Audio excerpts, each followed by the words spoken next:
Hello, everybody. This is Joan Osborne, and you're listening to Everything Fab Four on Salon.com.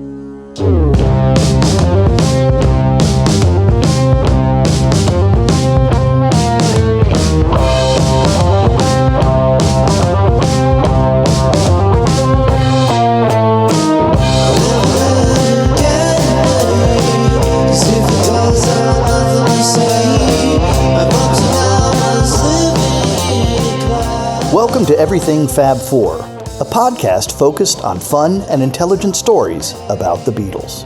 I'm your host, Ken Womack, music culture columnist for Salon.com and a Beatles scholar and historian. No other band, or popular phenomenon for that matter, has enjoyed the global impact the Beatles have and continue to have more than 50 years later. They are part of our human fabric. They created music that continues to bring people together, and just about everyone has their own Beatles story to tell, some that are surprisingly deep and unexpected. This show seeks to draw those stories out in interesting and insightful ways. Remember, it's a Beatles world, and everyone has a story. I was going to buy From Me to You, but I was only 7 years old, I didn't have quite enough pocket money. And From Me to You was slipping down the charts, and in those days the charts were everything. So I thought, well, I'll hold on. And I believed in John and Paul, I knew they're going to write more great songs. You just did, you just believed in them, And of course, the next song was She Loves You, and I had enough money, pocket money by that time, and 7 shillings and threepence halfpenny, I still remember. It's the first record I bought. Today's guest is Billy Idol, the English-American singer-songwriter, musician, and actor who blazed a red-hot trail through the 1980s, cemented himself as a fixture on the world music scene, and has never looked back. Born William Michael Albert Broad, he took the surname Idol after a teacher derided him for his inveterate idleness during his schoolboy days. He began his rock and roll career as the guitarist for Chelsea, subsequently achieving renown on the London punk rock scene in the 1970s when he performed as the lead singer for Generation X. But his career once and truly exploded in the 1980s when he moved to New York City to pursue a solo career working in collaboration with guitarist Steve Stevens. Billy emerged as an international star on the wings of the second British invasion, with newly branded MTV acting as a natural forum for his rock star exuberance. Idol chalked up one hit after another. His eponymous debut LP yielded monster hits in White Wedding and Dancing with Myself. Released in 1983, his sophomore effort, Rebel Yell, achieved double platinum success on the heels of Eyes Without a Face and the sizzling title track, Rebel Yell. Over the years, he has continued to burnish his star on the shoulders of such albums as Whiplash Smile, Charmed Life, Cyberpunk, Devil's Playground, and, most recently, Kings and Queens of the Underground. In 2024, Rebel Yell was remastered in a deluxe new edition to celebrate Billy's incredible 40-year run as one of music's most beloved and most notorious artists. Welcome, Billy Idol. Well, how did this all get started for you? Were you born in a musical family? How does this musical dream begin? Yeah, my mother was Irish. She's from Southern Ireland, and my Irish family were quite musical. I think my mother played piano. My granddad played the drums. I think they had a little band because they ran a kind of a pub that had a little bit of a, had a few people could stay at it. So I think on a Saturday night they put on entertainment. They actually had a group, the Sea Follies, and my mother was the singer. And then my uncles played sax, my granddad drums, and then my grandmother could play 14 instruments. She could play the viola, the violin, the piano, the clarinet, the accordion. I don't know, she could play, and she could write music as well. But I don't know, the English side, a lot of people in the old days, they all could play pianos and stuff like that because people had to entertain themselves. But I never saw that on the British side. So I'm wondering if I get a lot of it from my Irish side, because, they did have a little group and the Sea Follies. Did they perform sea shanties? I don't know why they're called the Sea Follies. Maybe they live by the sea. I don't think there's County Cork or Kenmare or something. I don't think Kenmare's by the sea. County Cork, though, I think is by the sea. When did songwriting begin to be a vocation that you pursued? Well, I suppose I did try to write songs before I was ever in a group, but I never got very far. But once I did get into Chelsea, this group I got in with Tony James, that turned into Generation X, the punk rock group we were in. Well, we started to write songs together, me and Tony, and I would write the music and Tony would write the lyrics. And that's how we did it in Generation X. And then my solo career, I started to write my own lyrics. And of course, I was writing the music with Steve Stevens, you know. Oh, of course. So, as you may know, our show is called Everything Fab Four for a good reason. And I know the Beatles loom large in your story. When did you first make this discovery? Well, very early on. I was 7 years old and I fell in love with the Beatles, you know, and it's one of the greatest things in my life was being a Beatle fan in real time, because it was one of the most exciting things. It was more exciting than anything else, really. And I've done my own music and everything. And there's something about those early days, and those four guys were really great. I mean, I really loved the way John Lennon sang, you know, and John and Paul singing together, and just you could really believe that they were going to come up with more great songs. Like for instance, I was going to buy From Me to You, but I was only 7 years old. I didn't have quite enough pocket money. And From Me to You was slipping down the charts. And in those days, the charts were everything. So I thought, well, I'll hold on. And I believed in John and Paul. You know, I knew they're going to write more great songs. You just did. You just believed in them, you know. And of course, the next song was She Loves You. And I had enough money, pocket money by that time. And 7 shillings and threepence halfpenny. I still remember how much, you know, it's the first record I bought. But they were fantastic. I mean, it was just so exciting. And then the whole 60s explosion that happened in England, the Stones and everybody, the Who and the Kinks and everybody, being young and growing up with that music, it was just incredible. I mean, like I say, being a Beatle fan in real time, I mean, you know, I was hearing, you know, Eleanor Rigby for the first time, just like you'd never heard anything like that before, quite, in rock music, you know. Or you'd never heard anything like Strawberry Fields Forever, you know, or Tomorrow Never Knows, you know. It's like they were always doing something, you know. They did the bubblegum music initially, but as they went along, the more stuff they did, the more they were like testing, you know. And of course, there was the Beach Boys in America as well, you know, and then Brian Wilson with Pet Sounds. There's just so much great music, and the Beatles are very much there. I mean, that's one of the things Brian Wilson said when he heard Strawberry Fields Forever.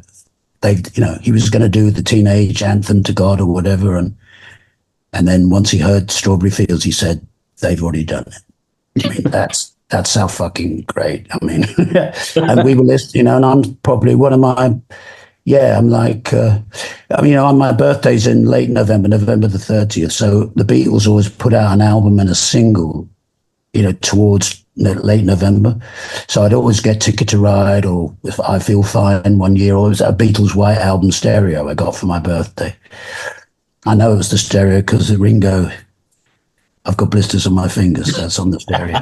And actually I watched something, it was a version of Revolution Number 9, and I realized, it's the mono version because it's nothing like the stereo version. I was listening to it on the YouTube and I went, wait a minute, this isn't the same mix as it. Well, it's this mono version, you know. But yeah, it was just so exciting, and they were just fantastic, and the whole scene was like that. It was just, there were so many great groups in the early 60s, and then the TV was kind of in England was starting to sort of show you that, like there's Ready Steady Go had like the Ready Steady Beatles live, you know, and Ready Steady Stones live, Ready Steady Who live. And then they'd also have all the sort of stars from America, like Benny King doing Stand By Me, or the Supremes, or the Four Tops, or Sam and Dave, or whoever it was, or Martha Reeves and the Vandellas. You know, you saw all this soul music. It's kind of what you were listening to. And the Beatles were kind of straddling rock and roll and soul music. So, you know, we grew up listening to people singing like that. And I still sing like it's the 1960s. I just do. I grew up listening to people in the 60s singing. So you can imagine I still sing like that. I still whoa, whoa, whoa. And yeah, yeah, yeah. I just do, to the modern singers and in the 2000s, they don't whoa, whoa, whoa, yeah, yeah. They go, they do the vocal gymnastics. But someone like me, I'm still Tom Jonesing it, I'm whoa, whoa, whoaing and yeah, yeah, yeah. It's just my ad lib. I grew up in that time. So I'm very, in fact, so one day we were in a cab in New York and one of my songs came on and the guy who was working with me said to the cab driver, who does this guy sound like? And he turned to us and said, Paul McCartney. And I went, that's right. I listened to tons of Beatles. I mean, I don't really sound like him, but yeah, I'm singing in a 60s way. I just do. I know I do, that's what I grew up listening to. I was very young, very young, 6, 7, 8, 9. Yeah, they split up when I was 15. It's like a death in the family. Oh, I would imagine. I felt like somebody had died that I loved. I never got over it as well. That's the other thing. I've never got over it.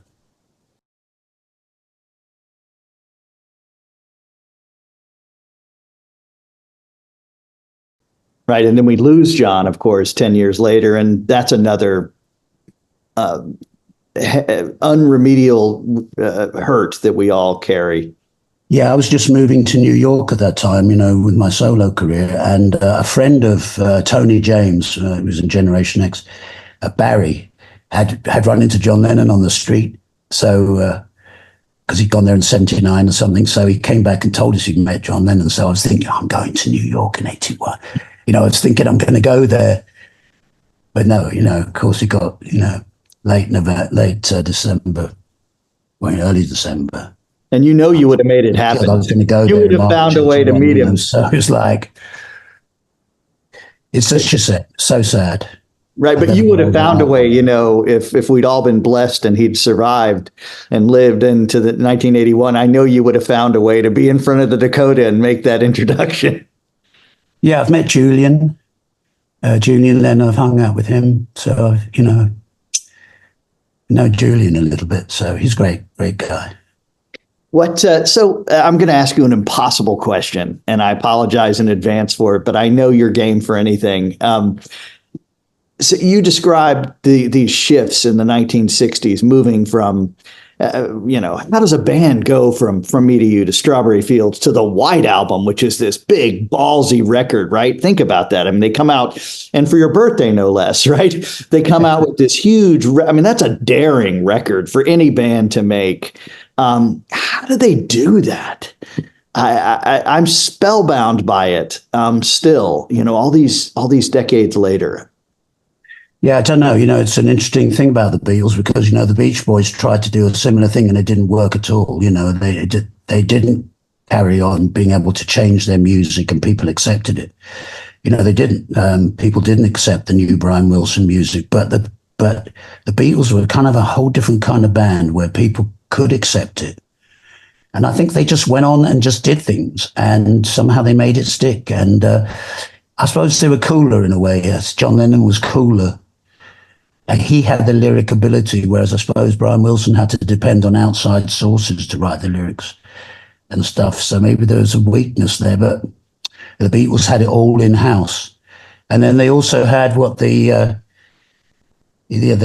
twin producers. They had George Martin in the studio, upstairs in the control room, and on the studio floor, Paul McCartney. Paul McCartney's producing on the studio floor. I think that's what's really going on. He's an incredible arranger. I think that's one thing I'd noticed about John Lennon's solo career is the arrangements aren't sort of as good as the Beatle arrangements. They're just not. They're great songs. It's a shame. He really needed Paul McCartney. I think they needed each other. May Pang said it. John Lennon said, do you think I should write with, it was like 74 or something, do you think I should write with Paul again? And she said, you're great on your own. You're both great on your own, but together you're better. And I think she's right. That's just what I've always believed that, but there you go. They had to do what they believed. They're just like us, really, had to do what they thought was right. And then that's what John thought was right for him. Maybe it was, it's one of those things. When you're a fan, though, it's hard to accept. Right, because we could tell with our ears, we have ears, and that they were the sum of their parts. Yeah, I mean, the soul of music is great. I mean, yeah, All Things But Sparse is a great album. I just think, I wish the production was the Abbey Road production. I don't like. I don't think Phil Spector was the best producer for the Beatles. No, certainly by then he was a walking disaster, and yeah, which only got worse. Try, but yeah, he's kind of going backwards in a way. Whereas the Beatle engineers were really, really great. The people working on Jeff Emmerich and people were really great. So when if we could fast and then forward, Ken Scott going on to work with David Bowie and stuff like that. They had these people that were working on those Beatle music. And even the chap who worked with Jimi Hendrix was working on, I think, on Magical Mystery Tour or something. Anyway, yeah, a lot of those engineers all went on to do great records with other people, and so yeah, a lot of those people they worked with were really good, and I think that's we're the benefit. Yeah, we sort of benefit from that. So what drove you to make that trip to New York? Of course, you'd spent time there much earlier in your life in Long Island, but what it was just that if you stay in England, things go past very quickly in England. Fashions and styles of music, and I just knew if I stayed in England, it's likely that nothing would happen. Because people don't accept the next thing you do very easily in England, because they kind of feel like they've already seen you, it's over. Things happen very quickly in England. For instance, a record can be over in 3 weeks in England, whereas in America, after 6 weeks, it's only just getting going, That's how completely different the countries are. And so, yeah, I knew if I stayed in England, there was a chance that nothing would happen. So I just thought, if I go somewhere else and kind of out of sight of the English people, really, and start again somewhere, there's a chance that when next time they see you, you're new again in a way, you've given them, and you've done something out of their eyesight, Whereas staying in England, they'd be watching what you're doing, Whereas this way they weren't watching so much. And then when I did come back to England with Rebel Yell, this Rebel Yell album, it was a killer record. And then I had started having hits in England with Eyes Without a Face, and then Rebel Yell was a hit, White Wedding, and it went on from there. So it worked. Me going to New York, it worked. It worked in the sense of I was fresh again, so I was right to do it. You had to do something like that. You couldn't just stay in England. Had to get out of there just to come back to it, really. And that's always been true of the British charts, right? They do move very quickly, like you said, and there are more styles that have always been represented on those UK charts. But I hadn't thought about how short-lived those moments can end up being. Yeah, I mean, America is over 50. It's 50 states or more. That's 50 countries. England's. You can get 14 Englands in the tri-state area or something. That's how small. Although there's twice as many people as California in England, so it's packed full of people. But yeah, there's a national press. Everybody reads the same. There's only 4 newspapers. Everybody reads the same newspapers. Everybody hears the same radio. Everybody hears, the same TV. It may be different. It's a little different now with cable and streaming and everything. But back when we were young, that's what was going on. There was only a few newspapers. So people just saw the same things. They could get really sort of, they can feel like they've seen you, that we've seen him, So it's best to go somewhere else. And it really worked. And then, I thought of people like John Lennon who did the same thing. He went and lived in America. He kind of, he went sort of, I've got to do something different. And he went, he listened to Yoko and he lived in there. It's a shame he got him killed, unfortunately. But I didn't think he did sort of, that's what he did, and it worked. So it wasn't it was a good idea.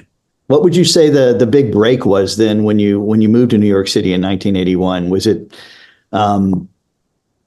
working with is it Bill Aucoin?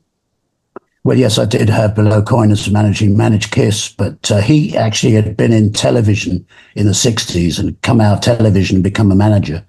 And he still had sort of fingers in the television world. So he knew, in the cable world, he knew there was going to be this 24-hour music channel. I was going to be perfect for it. That's what he was telling me.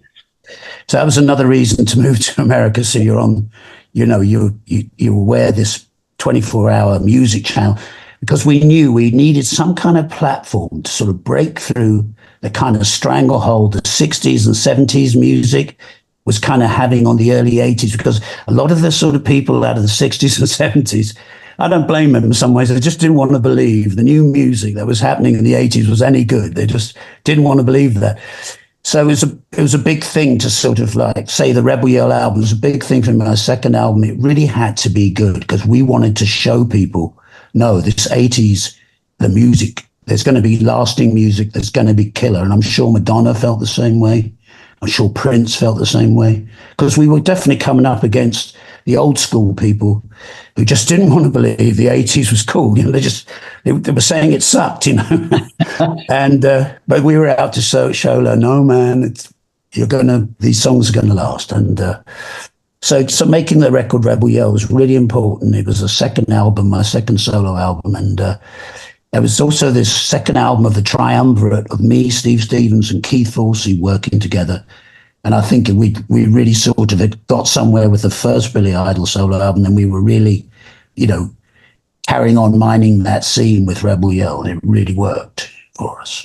It was amazing timing, certainly with MTV and with those great songs. And I tell my students a lot in my rock classes about, and they can't really imagine it, but the competition, the level of competition from the 70s going into the 80s with all of the, like you said, those sort of legacy bands. You've got The Who, and you've got, and for a time, Led Zeppelin. Unfortunately, they were short-lived there too, but you still had, Paul McCartney's going strong. The amount of acts that were out there working it and fighting for attention, it's hard to imagine anything more competitive than that period. That's right, yeah. It's just staggering. And we were the new music, trying to make an impression. And there was a lot of the old school people were just really, they just didn't want to believe. and you were. I don't blame them. I get it. It's just it's hard to. It's hard sometimes to believe the new music is great, but it was. And I have vivid. Not all of it, of course. There's a load of rubbish as well, but there was a load of good stuff in there, and it's always the good stuff rises to the top. So. Right, and that's why we commemorate an album like Rebel Yell, and I love that new collection. By the way, what a it preserves the wonderment of the original, but the extras are incredible, the demos, etc. It's just it's a real pleasure. Yeah, there's a few little things where it shows you that, initially when we were writing Flesh for Fantasy, it started out more of a punk rock song. And then later on, we realized, well, the title Flesh for Fantasy should be sexier, should be a groove song. I think Keith probably even said that, why not do a bit more of a groove song with that title? I don't know. So, but that was kind of the fun of going in, listening to the tapes, was finding a few things like that. And then finding that Love Don't Live Here Anymore, we had recorded the majority of it. I'd done all the vocals. Steve had done the majority of his guitars. It was just the solo at the end he redid today. But everything else was there.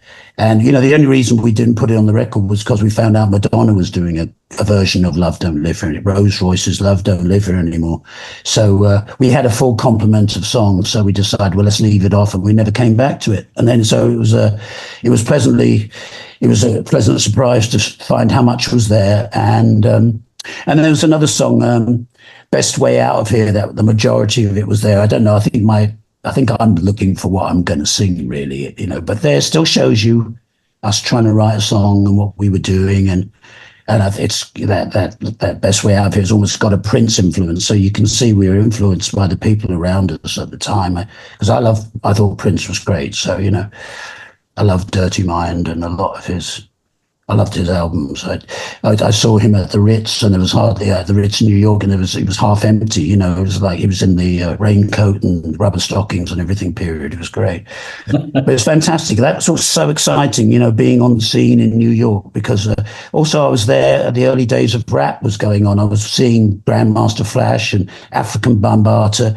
So there was, by being in New York at that time, there was, and the breakdancing on every street corner. There's people breakdancing, you know, instead of fighting each other, the gangs were breakdancing.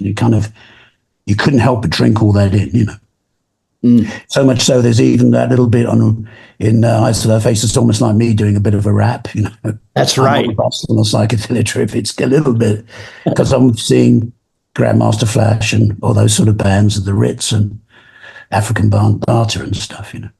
When you were making that record, I mean, and you and the others and putting it together, I mean, could you feel that this was something special, that this was different? I think we knew we were like better than the first solo album, you know. It just felt like we were more in the groove, because, as I say, this triumvirate of me, Stevens, and Keith Forsey. This really was our second record, and I think we were just building on what we'd done on the first one, and so we were in a groove. Really, we were very much in a groove. And it was just a year later we were making this record. We made the first Billy Idol solo album in '82. So here we are in '83.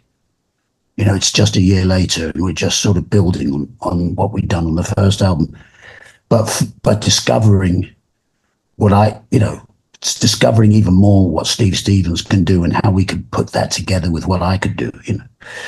So it's just a lot of fun, and it was just really exciting. And you just felt like we're going somewhere with this record. Now, you didn't know what was going to happen, with anybody was going to like it, but you felt like you were going somewhere with it. You know, you're making that this was the right move. Something about it was right, you know. And the energy just explodes, you know, right off that record. I mean, I dare anyone to not be transfixed by it. And of course, then the videos totally complement those songs. You know, they were narratives. They were almost micro stories in their own way.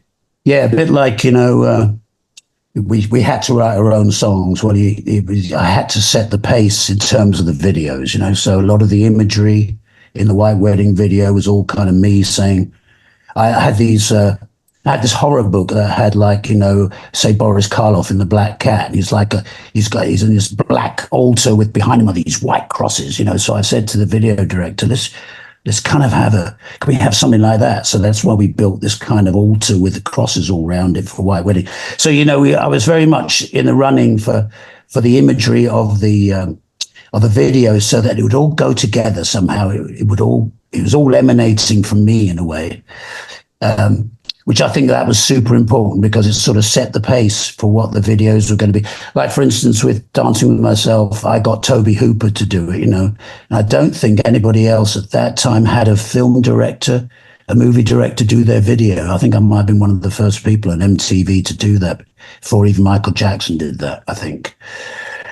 But that was kind of the job, you know. I'd like, you know, let's think outside the box. Yeah, we're making videos, but why not get a film director to it, you know, and someone who's done something as crazy as the Texas Chainsaw Massacre. So, you know, you're looking for these people who did edgy stuff, really. That's the thing. And I think that's what we brought into the videos. That's what we brought into the music. And they all complemented each other in the end.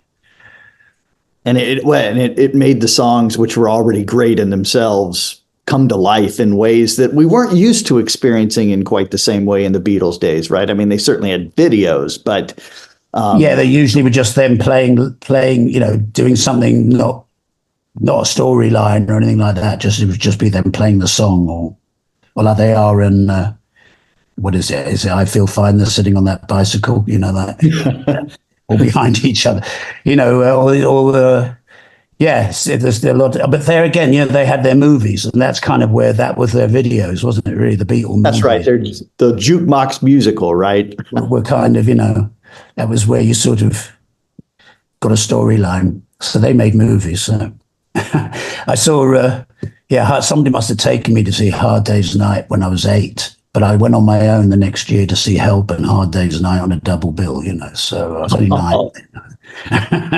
You must have been in heaven. It was fantastic. I mean, I just loved the Beatles. It was just, I just did. I was a super mega Beatle fan.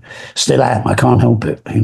Well, and I don't think anybody can, right? I mean, it's what's fantastic and what we see right now. Like, I teach a Beatles course every fall here, and man, it's amazing. The students have the same experience we did. They hear these songs and they think, "Wait a minute, this is different," And I'm jealous of them, right? They've got this whole cool journey that now awaits them.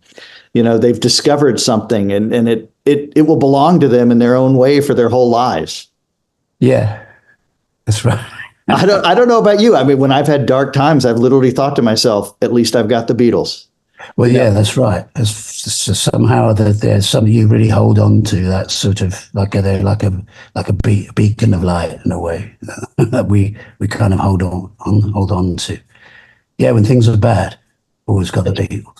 Yeah, it turns out when you've got the Beatles, they're not really as bad as you thought. No, exactly. It was Kurt Vonnegut, the American novelist, said that the Beatles made life for him more enjoyable. It made life worth living. Yeah. I mean, my early years, 6 to 15, I mean, we were listening to all sorts of music, but it all began for me with the Beatles, Everything Fab Four is presented by Salon.com, the premier news, politics, innovation, and arts website. For more information, visit everythingfab4.com, where you can learn more about our podcast and my latest Beatles-related book, Living the Beatles Legend, The Untold Story of Mal Evans. The Everything Fab Four theme song, Seize the Day, is provided courtesy of Black Rabbit, the high-octane Beatles cover band, an innovative psychedelic rock project from Rockaway Beach, Queens in New York City. Like what you heard today on Everything Fab Four? Be sure to subscribe, give us a rating, and recommend the show to your friends. Plus, you can follow us on Facebook and Twitter at EF4 Podcast. Distributed by Salon.com, Everything Fab Four is a Wonderwall production. Remember, it's a Beatles world, and everyone has a story.